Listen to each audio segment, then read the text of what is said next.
Yeah. So good morning, Dr. Gary Miner. Thank you for joining us for this interview. So before we start with the discussion, for the viewers, I'd like to just go through your background and your extensive experience in this field of data mining. So Dr. Gary Miner has been in the data mining business for more than 3 decades and is a pioneer in healthcare studies pertaining to Alzheimer's disease. He even founded the Familial Alzheimer's Disease Research Foundation with his wife.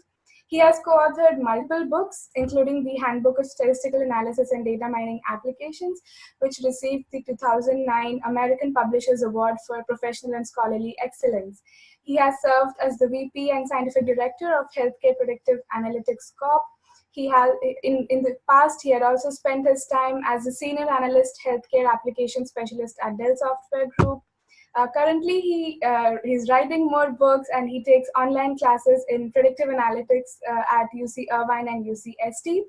I've heard he has many interesting courses coming up as well in the upcoming semesters. He's also written, he recently published a very popular book in this year, 2019. It's called Healthcare is Sick, Predicting a Cure, Solutions at Work. A little about his educational background.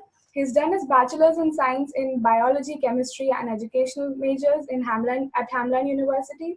He did his master of science in zoology and population genetics from University of Wyoming. And as a recipient of the NASA pre-doctoral fellowship, he pursued his PhD in biochemical genetics from University of Kansas, and he also pursued his postdoc interests at University of Minnesota and University of Iowa. So thank you so much, Dr. Gary Miner, for spending your time with us this Sunday morning and discussing about this interesting field of exploratory data analytics and visualization. I'm really happy to have you here. Well, thank you very much. I'm always excited to talk about this. This is kind of the exciting part of my life, the data mining, predictive analytics, visualization. So. Yeah, thank you. So let's start with the discussion. So the first thing I wanted to know, I was really curious about, is what was the source of motivation? What got you interested in this field of analytics? Okay. After a fairly long academic career, I started working for StatSoft in the late 1990s.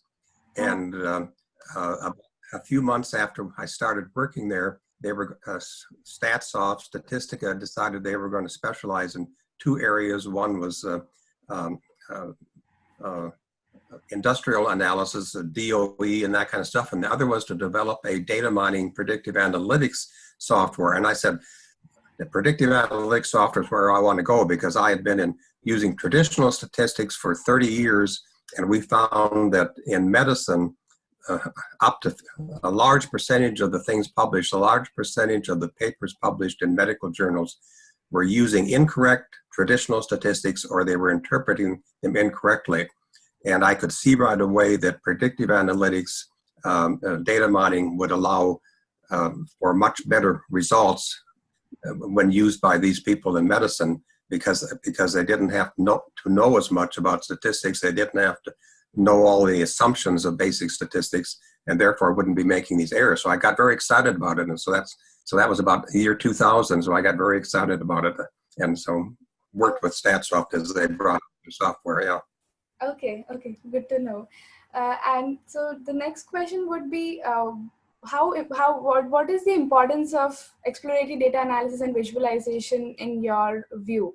Like, how is visualization related to the actual predictive analytics or data mining perspective analysis? Okay, let me go back a few years, 20, 30, 40 years back. When I started doing statistics 30 years ago or 40 years ago, we didn't have software that could rapidly do visualization. So you didn't do visualization before you analyzed data. You analyzed the data using statistical methods, mathematical methods, and then at the end, you had to do your visualization by basically making graphs by hand. So and there were some machines that came out, XY graphers, that could help you make the graphs and stuff. But at that point, 30 years ago, you didn't see this stuff, you didn't visualize it until afterwards. So today, with the fast software, the visualization is very, very important, because you can take a quick look at your data immediately and very easily get an idea of what's going on. Now, you have to be careful, because most of the visualization software does not provide standard errors or confidence intervals. So you might see in a bar graph, you might see two bars that look way completely different, far apart from each other, and think that they're different. But statistically, there may be no significant difference between the two. So you have to be very, very careful with that. But it's, using the visualization, you can get an idea of what's going on with your software, and then maybe know next where best to put your energies. But if you use a competitive evaluation software where it will automatically run it through many, many models, this will tell you right away what might be the best way of analyzing your data. So that's, I see that as part of the visualization process.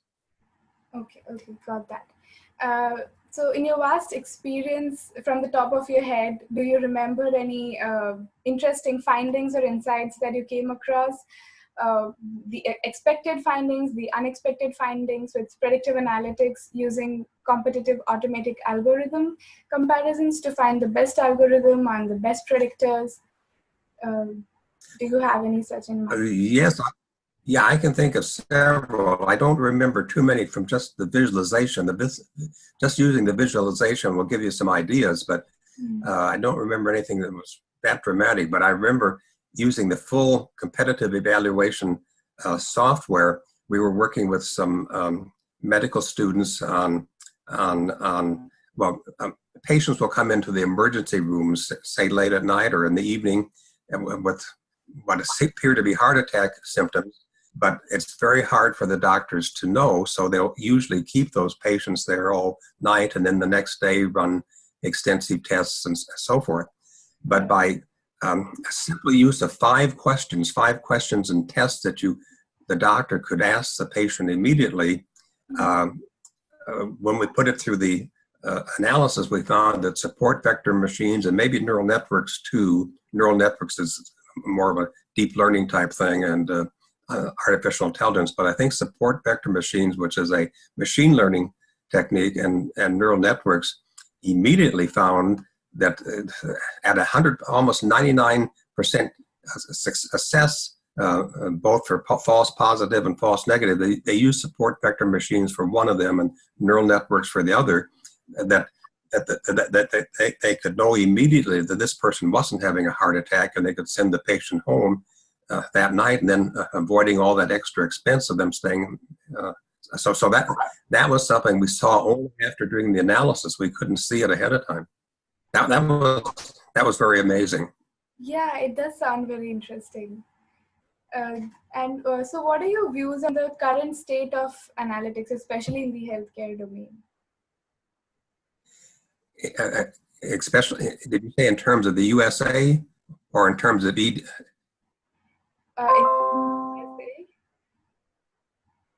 what is the current state of analytics in the United States of America, or did you say with relationship to exploratory data analysis? I mean, with respect to exploratory data analysis would be better for this context, yeah. But in USA, with respect, especially in the domain of like healthcare domain, what is the current state of exploratory data analysis? Okay, there's been a big push for using advanced analytics or predictive analytics, prescriptive analytics, and including exploratory data analysis and visualization for the past 10 years or more. But surprisingly, not as much of it has been implemented in business and industry as we'd expect. Thomas Davenport, who's an expert in this area, he's from Babson College in, I believe, Connecticut, and he's been a leader in data analysis. And he recently, just a couple months ago in his blog, showed that the percentages of business and industry really developing good analytics was not as much as expected, and yet they're spending lots of money trying to do so. Part of the problem is that every year some company or some group brings out what they think is something new. Like this year, the real hot topic is artificial intelligence. But artificial intelligence has been used or been around for 60 years, and with the advance of modern computing power in the 80s and 90s, neural networks and artificial intelligence was part of all the main predictive analytics software: SAS, Enterprise Miner, SPSS, Clementine, which later was bought by IBM Modeler, and then Statistica, Data Miner, Text Miner. This was all part of it, but all of a sudden, some other company comes out with from a different domain, probably a different study group, a different field, and thinks this is new, that artificial intelligence will solve all the problems. And so everyone's excited about that. So as a result, the CEOs and the decision makers of companies have a hard time knowing what is the best thing for our company, because every year they're bombarded with new ideas, which really aren't new ideas. All these things have been in the toolkit for 20 years. Artificial intelligence, exploratory data analysis, machine learning, decision trees, regression analysis, all this has been in the toolbox for 20 years. So one of the biggest problems today is getting the people involved as decision makers to understand this, and so they can get a handle around it and know what they really need for their organization. Healthcare, has been one of the laggards on this. Right. The next question I had was a two-part question. First is, what advice do you have for data science enthusiasts, current students like us who are going to join the workforce soon? And second part is, what are the common mistakes that newbies make when they're starting out in this field as their career? Okay, I think that goes along with what I was just discussing a little bit. For new people coming in the field, if they look at what are the hot talked about items and think this is the big thing, they can make a real mistake as they try to analyze data, because they need to understand that there's a whole toolkit. The whole field is analytics, advanced analytics, and in that advanced analytics toolkit, you have all these things: exploratory data analysis, decision trees, artificial intelligence via neural networks and deep learning, and machine learning by support vector machine and Bayesian statistics and other things. All those things are there, and you never know what's going to solve your problem best. So the biggest mistake a person could make is not knowing that and thinking, oh, this new artificial intelligence or this particular machine learning is going to be my best thing, and I'm going to use that to solve my problem. And it may not solve your problem best. And it's very difficult to predict ahead of time with a new data set what will work with your data best. So it's much faster to just do a competitive evaluation, which you can do in seconds, and immediately get an idea that, gee, neural networks may be my best thing. And then you can concentrate on that. In fact, that's what I do with a new data set. When I get a new data set, the first thing I do is put it through a rapid data mining predictive analytic process, which tells me, usually in seconds, unless the data set's big, it might take an hour, but usually in seconds, it will tell me that which model might work best. And then from there, I go from this quick and dirty method, and I start working with that neural networks or whatever it is thoroughly to work through it to come up with an answer. So I would say that's the easiest thing that a newcomer can fail in is believing that there's only one thing when there's a whole bunch of things, and they need to look at the whole field. Yeah, that was really good to know. We all should probably start doing that when we try to think what model to fit with our data. And I understand that you're currently developing or teaching a new healthcare advanced analytics program at UC Irvine. Can you tell us a little more about this program? What are the goals of this program? Okay, the goals of the healthcare advanced analytics program, online program at the University of California, Irvine, is to serve the needs of clinicians and other people in the healthcare field, so they can learn about all these things going on and then help them make decisions as what best to use in their program. It starts out with an introductory course which kind of covers the whole area. And then by the fourth course, which I teach, we go into the real nuts and bolts of exploratory data analysis and predictive analytics and prescriptive analytics in making decisions. So a person going through this could be anyone from a doctor to a lab tech, to researchers in hospitals, to the decision makers in the hospital enterprise system that need to learn this. We get a broad spectrum of students from age 20 up to 60 or 70 who want to come back and learn something new. So. Oh, great.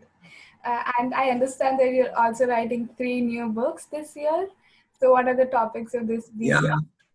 Yeah, I thought I was going to retire this year from writing books, but colleagues started calling me and wanting advice, and I finally agreed. So I have a contract to write a series of 3 books on artificial intelligence and data science as a broad field to help people, particularly healthcare people, but also for government and industry, understand what is really needed.